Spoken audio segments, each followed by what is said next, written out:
The problem with standards, take 0.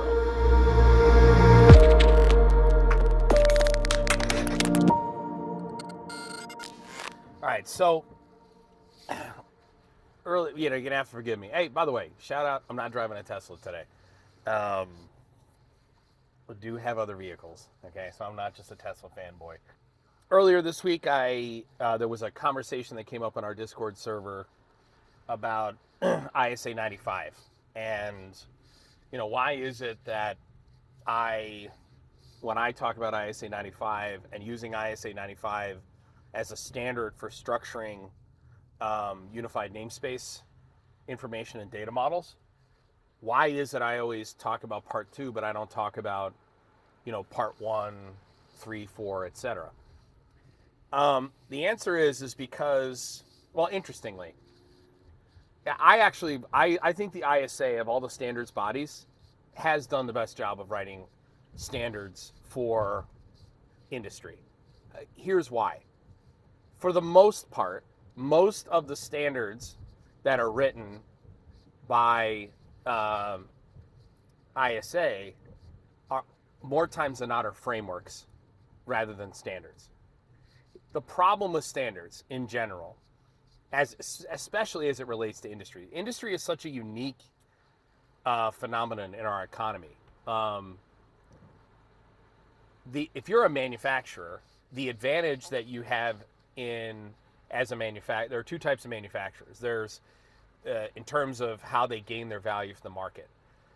Manufacturer 1 has just mastered the art of doing something better than anyone else. Okay, so that is, they're creating products that other people create, but they've mastered the art of creating those products. That is they produce more for less, they produce more in a shorter amount of time, they produce more with highest quality. Like, they've mastered the art of manufacturing a specific thing.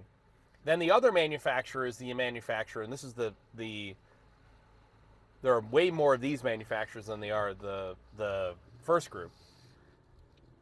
Then you have the manufacturer whose advantage in the market is one of two things. Either they have a market cornered.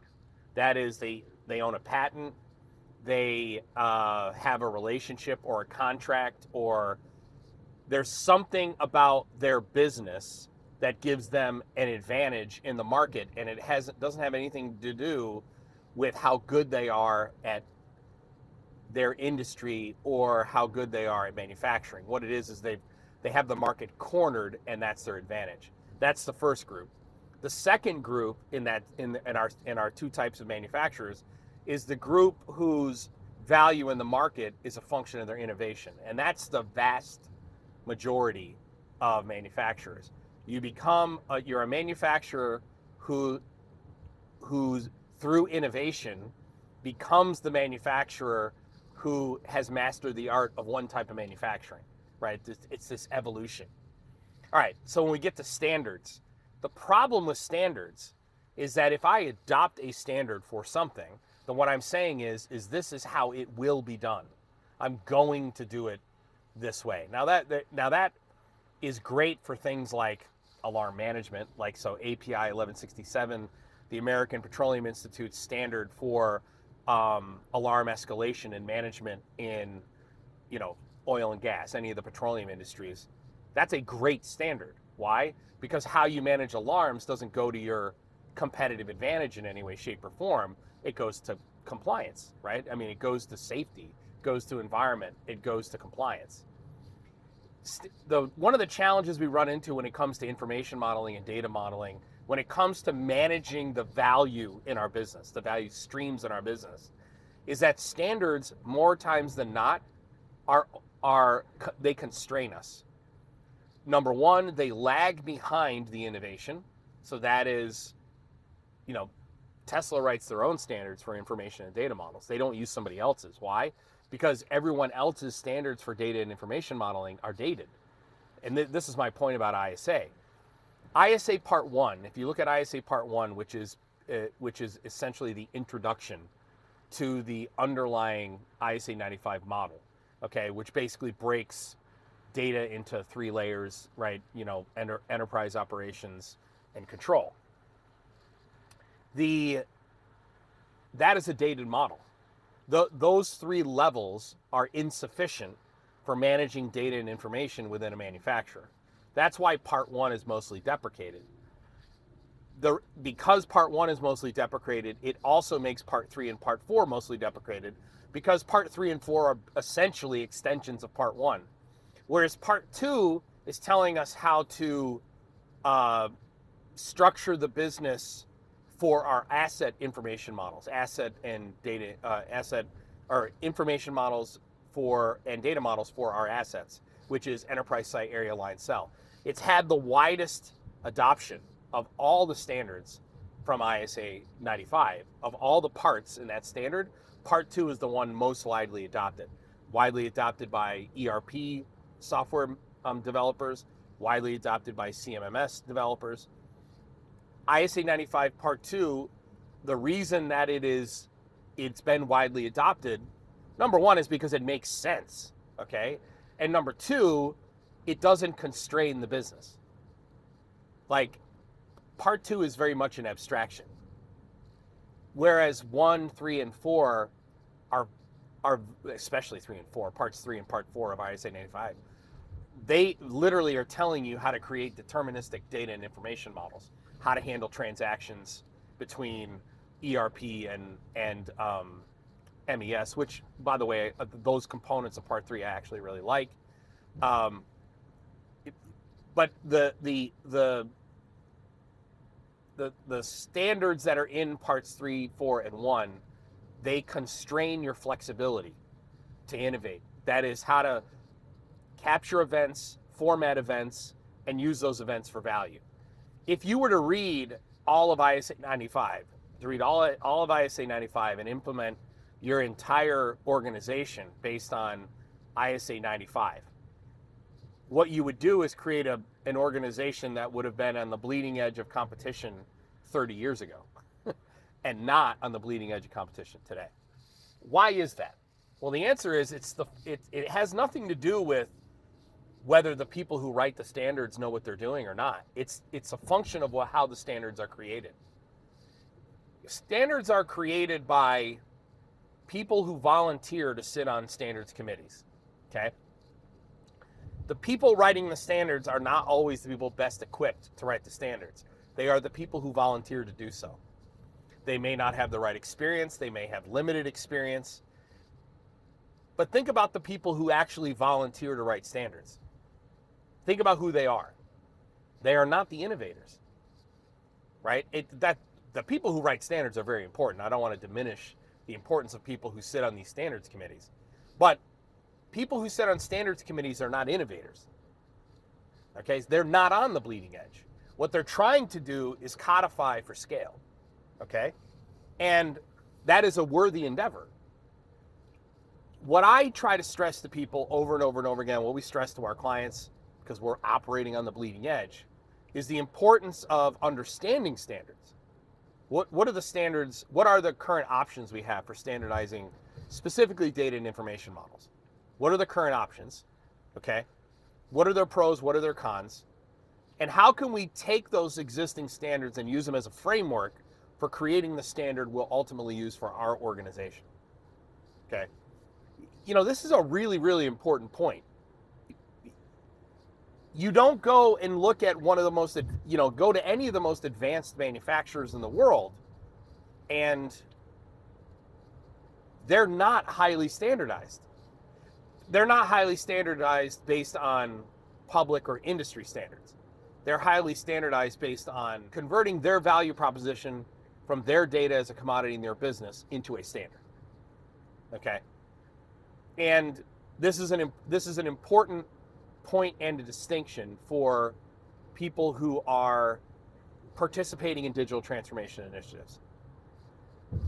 There's no standard out there that you're going to be able to take off the shelf, follow to the letter of the law, word for word, and come out on the other side with a digitally transformed organization.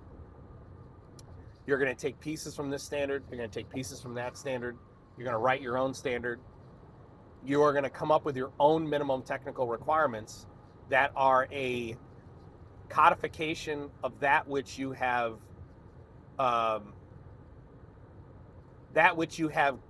gleaned as most valuable for your business.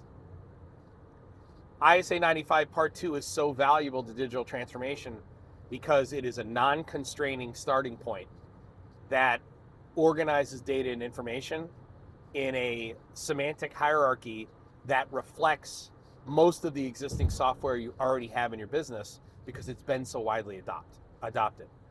But I would be not telling you the truth if I told you that if you were to look at the most digitally mature organizations, their digital infrastructures are wholly representative of what ISA 95 Part 2 was written to do.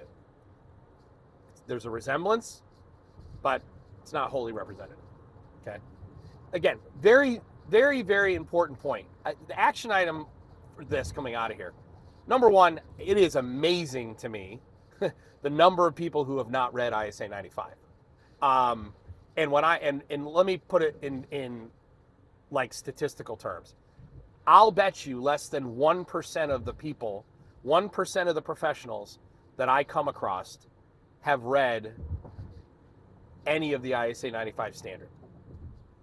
So a couple action items. Number one, go ahead and join ISA, okay? Once you're a member at ISA, you know, whatever it is, it's $100 a year, whatever it is, you have access to all the standards online. You know, they're obviously, ISA is very careful about, they don't want people making copies of the standards and giving them away for free and stuff, so they make you jump through a bunch of hoops to be able to look at them. But number one, go join ISA. I'm a member of ISA. Most of the really active members in our community are a member of ISA. Where I'm not an active member, like I sit on, you know, the ISA will invite me to speak, but I don't sit on any committees. I'm not a standards guy. You know, you're not going to have, I'm going to spend most of my time on a standards committee telling people their ideas are, you know, that was a great idea 30 years ago. It's not a great idea today. I mean, so you don't want me on the standards committee. But you should join ISA, and you should read all of S88 and all of S95. You should read ISA 95, all the parts. You should know Part 2 verbatim, like off the top of your head. You should know that standard inside and out, especially if you're going to be doing digital transformation whatsoever. Those who are members of our mentorship and mastermind program, they have all read Part 2. You know, that's part of the requirement of being, you know, one in that educational program. You got to read Part 2. So, but I would join ISA. I would familiarize yourself with the ISA 95 standard. I would memorize Part 2. You know, you don't have to memorize it like you did the Declaration of Independence in the 7th grade, but you should know what the standard says. All right. You should know what what the other parts do. So when someone says ISA 95 Part 3, what does ISA 95 Part 3 do? What does it actually stand for? What is its purpose? Okay. And then what you ought to do, the other thing you ought to do, is you ought to just explore ISA's website on all of the other standards that they actually write. There are a lot of them. I mean, ISA is an invaluable resource, totally not sponsored, you know, an invaluable resource for industrial professionals, especially those who do data and information modeling. Last thing, while we're on standards. You should go to the Eclipse Foundation and you should download the Sparkplug B spec, or actually it's called Sparkplug 3 now, Sparkplug version 3, V3. You should go and read the Sparkplug specification. You should also read the entire specification for MQTT. I would tell you to do the same thing for, say, OPC UA, but, you know, there are other people who have done that, so you don't have to. It's fucking way too long, and much too much of it is optional. But the overall lesson about standards, the challenges with standards, why is it we don't have more standards, or why is it we don't have wider adoption of standards? It's because in most cases, standards are best served as frameworks for you writing your own standard, as opposed to adopting something someone put on paper. All right, with that, like, subscribe, comment down below. Let me know if you want me to do a breakdown. One of the things that we're talking about is having me do a breakdown of ISA 95 Part 1, Part 2, Part 3, and Part 4. Kutsai, I think, has already done something like this on his channel. I'm pretty sure he has. I did not confirm before this video, but I know somebody did it, and I think it was Kutsai who did it. And so you could watch it, if he did do it, watch his videos. Kutsai does an outstanding job. If you want me to do a breakdown of parts 1 through 4, we can do that as 4 separate videos.